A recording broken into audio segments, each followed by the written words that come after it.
अब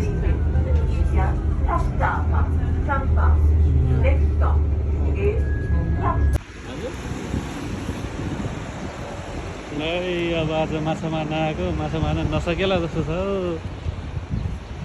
चौधरी हाम्रै छुट्टीमा मात्र यस्तो हुन्छ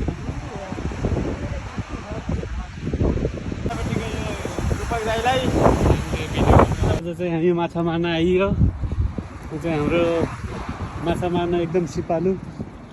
नेपालदेखि माछा मार्दै आएको 36 वर्षदेखि माछा मार्दै आएको छ उता कर्णाली कुन चाहिँ खोलामा रे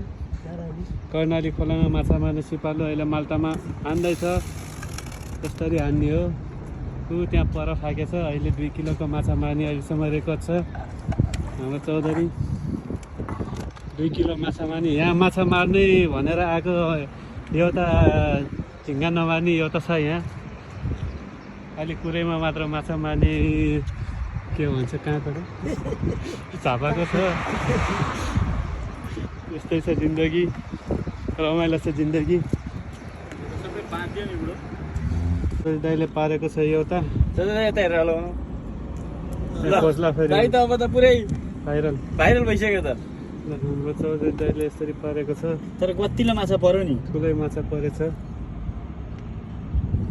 भाइ यसरी पनि पार्दो रहेछ माल्टामा